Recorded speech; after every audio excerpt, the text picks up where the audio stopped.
Thank you, Henry. Good morning. So as Henry mentioned, this session is all about building a winning team, a winning B2B marketing team, which is really crucial for you to take your B2B marketing to that next level. And what we're talking about in this session is what are the right skills that a marketing team needs to have? Where are the gaps? How do you ultimately fill them if you do have those gaps? And when you have a winning team, how do you go about keeping them? And we are very lucky today to actually be partnering with Spencer Stuart for this section. And we're going to leverage some of Spencer Stuart's own work, their qualitative research, combine it with our own data, and then reveal to you our findings, our understandings of what it takes to build a winning team. But first, important thing to remember is you can't do it all by yourself. That's why we are talking today about building a winning team and not a superhuman individual. I think there can be a lot of pressure for B2B marketing leaders today to feel that there's been so much change in their industry and they need to be at the forefront of this. They need to be driving the change, leading the change. And yes, a really important role is in place for marketing leaders, but ultimately it's all about having the right skill sets across your team so that the whole team can be driving that change and bringing about those skills that are now required for B2B marketing. And as I mentioned, to unveil or reveal these findings that we have, we've been working with Spencer Stuart, but also we're leveraging LinkedIn's own big data resources. So Henry's already touched on the data that we have. And to give you a better sense of that, LinkedIn's first-party data is incredibly rich, and it is unique to us, and is now derived from our more than 400 million members on our platform. But the aspect of the data that we're going to focus in on today in this session is around our skills data. So the skills that our members proactively add on to their profile, letting us know these are the skills that I have now. And across a 12-month period, we can see somewhere in the region of nearly 400 million skills added to profiles. And our members can select from up to 45,000 standardized skills that they can place onto their profiles. And this is very unique data to LinkedIn, but it's also incredibly valuable. If you think about it, it gives you a great sense of what are the current skills in a profession, but also how are they changing? And ultimately, where do we see gaps in skills appearing as well? So this gives us great insight into pretty much the real-time changes around skill sets that are happening in professions.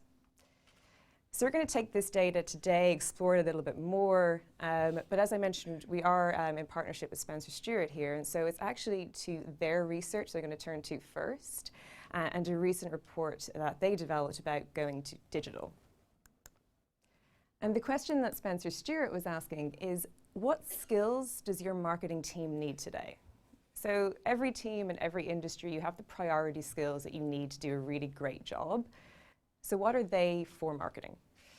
When Spencer Stuart explored this, the skills that emerged included data analytics, brand, social media, app creation, and digital channels. So these were the 5 priority skills that they highlighted. This is what B2B marketing teams now need to take their marketing to the next level. And you might be wondering why these skills, why these 5 were called out. And we focused in on 2 reasons for this. One is around customer experience. So obviously that's related to the brand that we see there. The brand experience that a customer has is crucial to their interactions and their feelings towards that brand. But in addition, today, having a seamless brand experience across a range of channels is so crucial. And that could be across your desktop website, your mobile site, now your app as well, and increasingly too, social media. Your social media presence across a range of different platforms is also how your customers are experiencing your brand and engaging with you. And so thinking about how do you ensure that that seamless experience is there across all those channels? How are you creating and building out those channels? And it's so important now, as we've all seen the research, whether it's from Forrester, whether it's from Google, about the percentage of research that a customer has gone through or has done on their customer journey before they ever speak to any vendor. And so ensuring that you have the right information out there, that they're engaging with you in the right way, is so important to helping them along that customer journey. And also underlying this is the data analytics piece. In order to create, whether it's the apps or the social media presence, we need to have an understanding of the analytics piece, but also to effectively utilize those channels as well. So customer experience is the first key reason why these skills emerged. The second is around data intelligence. So for marketing today, there is increased logical sense that marketing has ownership or a very close partnership with the data intelligence within your business. And the reason for this is you think about the value that that data provides, whether it's understanding your leads, segmenting your customers, understanding their behavior. All of this leads into really effective marketing. So again, a comfort with the data that's underlying all of these channels and providing you with great information, understanding that data and being able to utilize it effectively is very, very key to delivering B2B marketing today. So these were the 5 skills highlighted by Spencer Stuart. And LinkedIn also took a look at this as well, but we approached it in a slightly different way. From our own data, we were quite interested to see where are the biggest skills gaps in marketing. And so from LinkedIn's perspective, we have recruiters who utilize our platform to help them find great candidates. And so one of the interesting insights we can draw from our data is, what are recruiters looking for on LinkedIn? What sort of skill sets are they seeking out? And how many of our members actually possess those skills? And so when we talk about the gap, we're really talking about a demand gap. So recruiters have high demand for certain skills, but actually not many members have these skills. And so we're seeing these gaps emerge. And in terms of marketing, where the skills are today, to wait for the reveal, the top 10 most in demand, or where we see the biggest gaps for marketing, are listed behind me.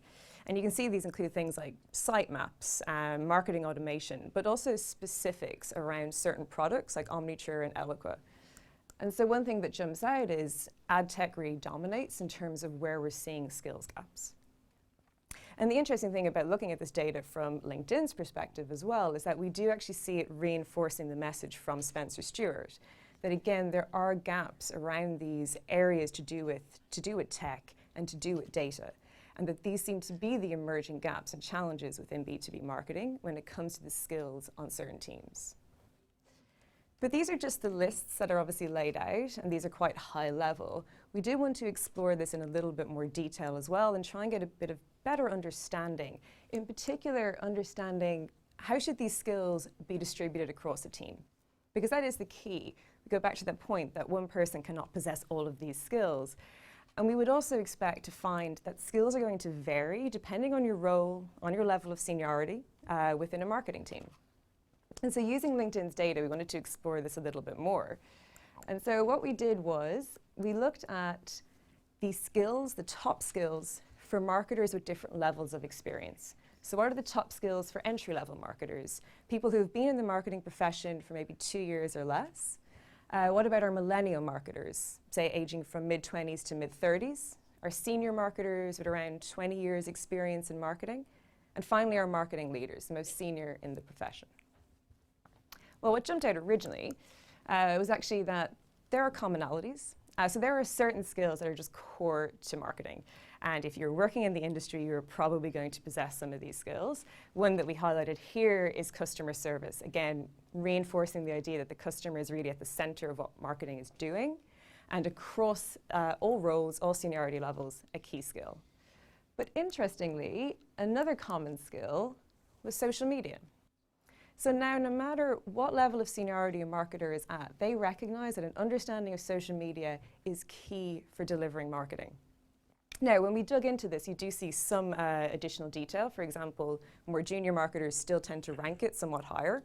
But also, when we looked at these skills among more junior marketers, they also call out specific social media skills. So skills around Facebook or skills around Twitter. So perhaps slightly more in-depth knowledge or skill sets at that more junior area. The other skills that we saw among our more junior marketers was that technical skills and data-related skills were more prevalent. So this may reflect a couple of things. We might expect to see this in terms of people entering the profession are just more comfortable with tech now, but it could also reflect a change in roles as well in terms of what our more junior marketers are actually doing on a day-to-day in their marketing role. And how these are related to ad tech, to tech and marketing, but also to data and data analytics. The other skill set that was more prevalent for our more junior marketers was around content and creative. Maybe not too surprising given the rise in content marketing in recent years, but we do see more skills at the more junior marketer level around things like blogs, writing, copywriting, video, and so on, suggesting that, again, within their roles, that's now a bigger part of what's required to do the job. Moving over to our more senior marketers, this is where we start to see brand and ownership over the brand skill sets appear. So things like brand management and brand development. Very closely tied to that is going to be the idea of developing and building out marketing strategy, a key aspect of the senior marketer's role. And then when we looked at our most senior marketers, they were calling out their leadership skills and their ability to run, to own, to build a team.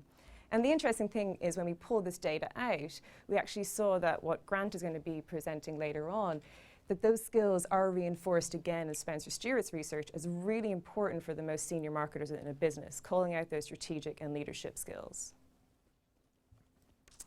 So these are the skills we see for building a winning team. And many of you may be sitting there thinking, it's fine, I've got this, I'm good, my team is done. Maybe others are not so sure. So in that situation, what can you do about the skills gap?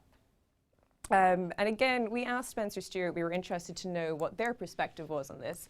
And the two areas that they called out were, well, first of all, consider upskilling your existing team. Take a look at your team. Where are some of the skills gaps that you have? And then understand, can I upskill my existing team? Are there training resources available? How do I acquire those training resources and deliver them effectively? But another option is hire for the right skills. Once you know what the skills are that are missing, think about the candidates that you're hiring, identify the skills in their profiles, but also be explicit with your recruitment team that these are the skills that you now need to see in candidates coming through. These are the skills that you need to fulfill in your team. From LinkedIn's perspective, we also explored our data a little bit to think about what would our recommendation be. And one thing we found interesting is when we looked at the skill sets for those working in media agencies, skills around mobile or specific digital skills are often ranked more highly than they would be within B2C or B2B internal marketing teams. So there is an opportunity there. If you're working with an agency, think about how you're leveraging their skill sets as well to assist your team in certain areas. And the last thing we recommend as well is retaining the right talent. So if you are planning on building out your winning team, your full strategy also needs to think about how you keep that winning team. And this is a challenge for every industry. And it's a challenge as well within marketing. How do you retain a great team once you have them? And also, we do have a number of people from agencies with us today as well. And we do know that for agencies, this too is a challenge.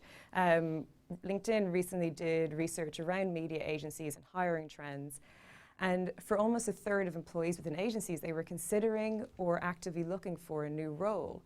And so it's like, considering how do we actually ensure that people are happy in their jobs and that they want to stay with the company that they're at. So luckily, LinkedIn does have quite a bit of research around hiring, something we know a bit about. And we have conducted research around what is it that people, that employees want from their companies? What sort of features are they looking out for in a great employer? And we were able to look at this just for marketers as well. So what are marketers looking for from their employer? But on top of that, we often get asked the question, what about millennials? Are they different? Do they want really different things from us, from their managers, from their employers? And so we thought, let's explore that a little bit within our data too. So what do marketers want from their employers, both millennials and more senior marketers? Well, the first thing is actually a common thing. They would like excellent compensation and benefits, absolute surprise. But a really, really important factor for about 2/3 of the respondents for marketers, that was number one. Practical, makes sense. Again, when we looked at the second point, for half of those who responded among marketers, it was a good work-life balance. And important, not perfect, not exceptional, but considered and a good work-life balance. But after this, we start to see a divergence. So for our millennial marketers, it becomes about a strong career path, strong employee development, and then challenging work. And if we look at particularly the first 2 points there, there is a sense that for millennials, what's increasingly important is understanding what the employer, what the company can do for them. So how do you help their career? How do you help them develop? They really need to understand that. Whereas if we look at our more senior marketers, for them, yes, it's about challenging work as well, but it's also more so about what is my place, my role within this company? What am I a part of? So for them, long-term strategic vision, a vision they can have confidence in, that they can get behind, but also the ability to make an impact in that business. So are you being clear with your more senior marketers as to how they are involved in the business, how they are adding value? So these are some of the variations that we saw. These are the important things for marketers. And again, you may think, yeah, I'm pretty sure that we offer a lot of these. But one thing we would also encourage is think about another gap, and that's the perception gap. At LinkedIn, we do spend quite a bit of time thinking about employer brands, and I think for a lot of marketers and senior marketers, employer branding is also becoming something that's maybe on your plate a bit more. But it's also important as well that you don't just think about what your company offers, but also think about it from the other side. Be aware of what your employer brand is within the market, and that's also going to be crucial to how you retain and also how you get good candidates in for your great team. So we have talked about a few different things today, and so to summarize and bring it all together, what are some of the key steps that you can take to have that winning team, to build out that great winning team, to deliver your B2B marketing? So the first thing is to remember that you can't do it all. Have a look at the team, think about how you're building out your team to have the right skill sets, and understand that you really need this strong team around you to deliver that marketing. But next up is assess your team's skills. Determine today, do you have the priority skills that Spencer Stuart called out? Is your team actually embodying those skills yet? Or potentially, it's all about identifying potential skills gaps within your team. And in particular, when we looked at LinkedIn's data, there was a number of gaps in relation to the ad tech space. So for you, where are the potential gaps within your team? And the final point is take actions to retain the right talent. So think about what your company offers and be aware of your employer brand in the market, and ultimately strive to understand what is it that once I have this winning team, I know how to keep this team in place. So it's been a pleasure to present to you today, and I hope you found this section useful and informative for you. And this has been, as we said, very much focused, not so much on you, but on your team. But now I'm actually going to hand over to Duncan from Spencer Stuart, and he is going to switch the focus very much onto you and what you can do. So I will hand over now to Grant to carry on with the session.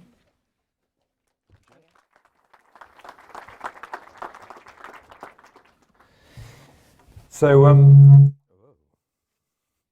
thank you, Jen. Jen, of course, from LinkedIn has given you a fantastic story wrapped around with data. I'm going to do the fluffy bit now. You know, there's not very much data in my presentation.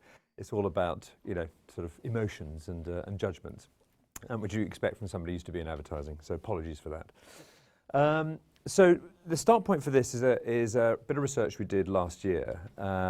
As Jen said, a qualitative piece amongst 12 CEOs who had originally had their sort of trajectory had come up through marketing.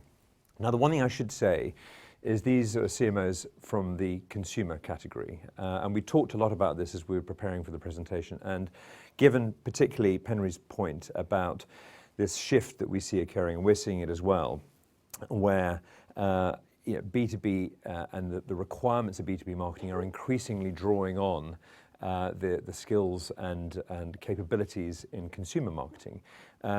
We felt this was still a very relevant conversation to be having, because it is about, in the end, about leadership and becoming a great leader.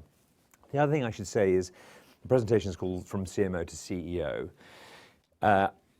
Some of you will have aspirations to become a chief executive, but not all, and that doesn't really matter, because actually what we're going to talk about here is just what makes a great marketer, actually. And I've worked with some fantastic, very senior marketers who have no aspirations to become chief executives, but have a lot of these capabilities that I'm talking about this morning.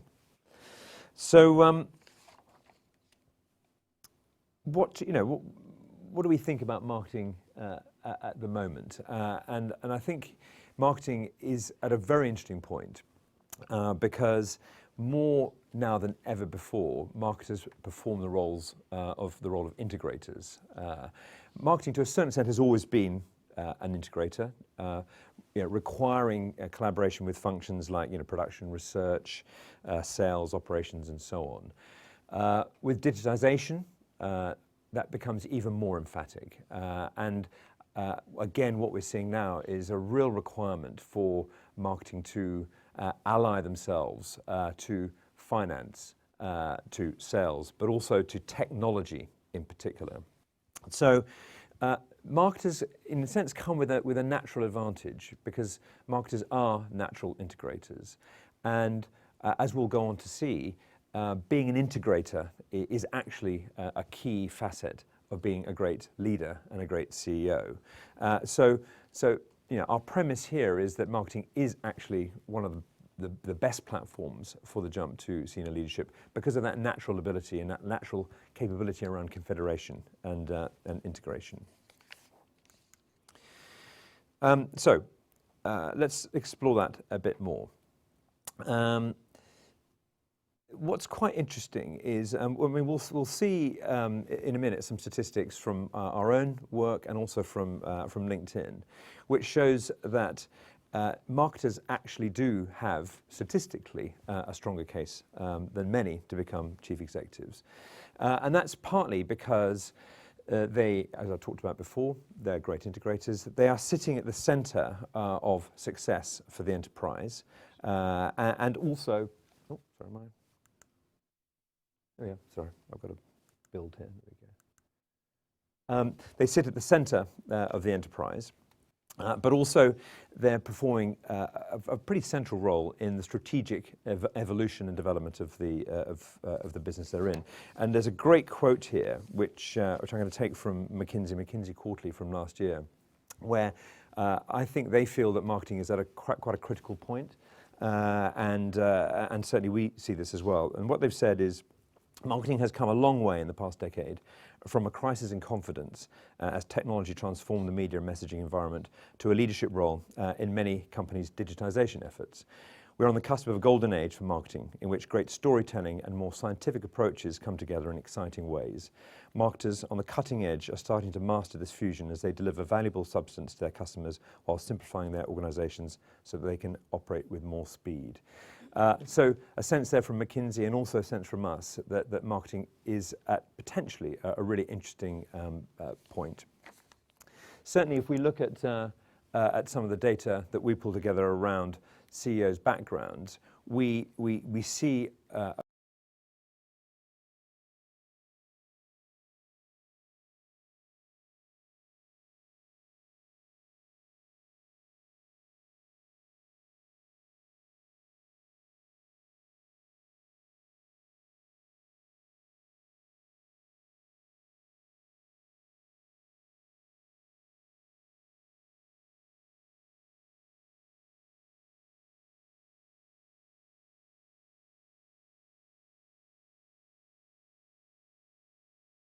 marketing is there.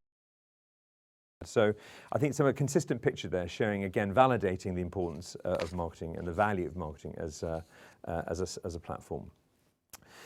So the next thing we looked at.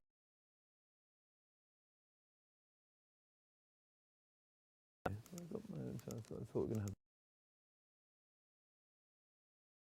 have. I had a chart here which I think sort of echoed a lot of what Jen was saying, which was we're looking at how CMOs themselves ranked the importance of skills, and strategic mindset came number one, an echo of LinkedIn's research, and change leadership. So the whole concept of leadership came number 4 out of a list of about 10 or 12.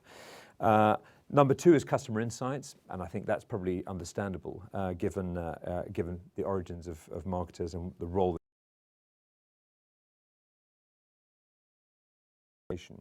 And I think that is a very new factor. It's something which we're seeing, I think, really being driven primarily by digitization, but the need for marketers to come to the table with a much stronger sense of analytics, statistical capability, and ability to marry the magic, that is traditionally associated with marketing, with the logic that is being sort of demanded, if you like, by digital markets. So strategic mindset, customer insight, analytical orientation, and change leadership are the top 4 skill sets. So lead to leadership, and this has come out of the research we did with our 12 CEOs. There's a whole basket of things here. Some of them relate to each other. The first is absolutely about broadening your skill set at every opportunity. I think we can ally that to the second point there, gaining experience in general management or at least one non-marketing role. So what all our CEOs said to us was take the opportunity to move out of your core marketing functional role into an adjacent role. It might be sales, it might be operations, it could be supply chain, anything that arms you with a more complete picture of the overall business. One of the quotes from one of our CEOs was, "Don't be precious, be prepared to take on the unglamorous." And again, I think this is something that marketers find quite difficult at times. Is that sort of attraction to the tasks, the projects that have a certain sort of glamour, sort of profile, short-term impact. Yes, absolutely. That is, at the heart of being a great marketer. But if you want to move beyond that into a leadership role, it's about going into areas which are maybe a little less comfortable. We've talked already about the important role of marketers as integrators. So get involved in mission-critical, cross-functional projects. That's a very natural way of sort of deploying that ability to integrate. One really crucial area is around building commercial credibility by developing financial expertise. One of our respondents talked about the fact that you have to translate the marketing agenda into future cash flow. Marketing is still, across the piece, stubbornly perceived as a cost versus something that can drive value. So, understanding the language of the boardroom, as we've talked about below there in the middle, justifying the need for capital investment in terms of return on capital employed and so on, understanding the balance sheet as well as the P&L, that really deep understanding and an articulation of that becomes a very important sort of associated set of skills. Positioning, sort of related to that, is positioning marketing as a creator and driver of value for your business. So it's about making the case for marketing as sustainable value creation versus high impact short-term ideas. We've already talked about playing the role of the integrator. It's a great CEO training ground. Learn to speak the language of the board, we've already touched on. Being comfortable making tough decisions. Again, I'm not sure that this is something that marketers feel comfortable with necessarily. Marketers tend to be cheerleaders by essence, the optimistic sort of cheerleaders. Tough conversations, not necessarily a natural start point for a lot of marketers. So it is about making tough decisions and moving into slightly more sort of uncomfortable territories, saying no to nice to-dos. This is something that, in a sense, has to be acquired. The final sort of bit of advice really is, if you have ambition to become a leader, try and attach yourself to a mentor who is a CEO, preferably, maybe has been through a similar journey. That is really, really helpful because I think sometimes it's easy to get quite myopic, to get in a sort of very sort of fixed train of mind. Having somebody who can sort of help you, think outside the box, who has been there, who can help identify the bear traps, I think is really, really useful. So let's look at a few people who have actually done this before, and these were people who had participated in our research as well. So Kate Swan, some of you may know Kate Swan, and I've started with her actually because what's interesting is her career started in consumer, and obviously SSP, which is a franchise food and beverage concession business in the transport world, airports and so on. She's very much in the heart of B2B now. The first two quotes, are, I think reflect this idea about you've got to sort of break out of your comfort zone. So Kate's had a fascinating career spanning retail primarily, but also, as we'll go on to see,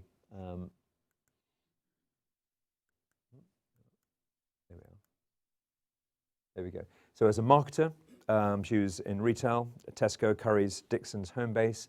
She's also got packaged goods experience from Home Pride and Cadbury. She became a chief executive when she joined WH Smith's on quite a major turnaround. If you recall, it was a pretty ailing business, and she effected that turnaround and then moved to SSP as CEO. So her advice is very soundly around gaining that broader experience. She said, you can be siloed as a marketer, and taking a broader view of the business can be quite difficult. You need to gain additional experience either as a bolt-on or outside marketing. So very much a reinforcement of some of the points I made earlier on about really expanding your experience beyond the comfort zone. Martin Glenn, currently CEO of the FA, CEO of some track record, having previously been CEO of UB and CEO of Igloo, both private equity-backed businesses. But he forged his marketing career at PepsiCo. And he's a brilliant example, actually, of somebody who started as a marketer and really broadened out into operational roles, into general management roles whilst at PepsiCo. So again, he reinforces this point about getting out of the comfort zone. It's all about having the courage to go into different situations, a different sector or a different country. Essentially, anything that gets you out of your comfort zone and puts you in front of problems that need to be sorted out, because that's how you become a hero.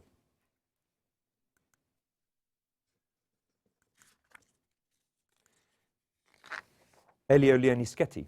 Some of you may have come across Elio. So again, classic packaged goods, early career in marketing at P&G, and highly successful at Reckitt Benckiser. Then went to EMI, doing a very sort of challenging period under private equity ownership, and then into Igloo. He actually followed on. Here we're talking about, we're starting to get into some of the themes that Jen brought up about the team and not operating alone. What a lot of CEOs talk about is, you make the assumption that you're CEO, that you're the leader now, and it's about commanding and controlling.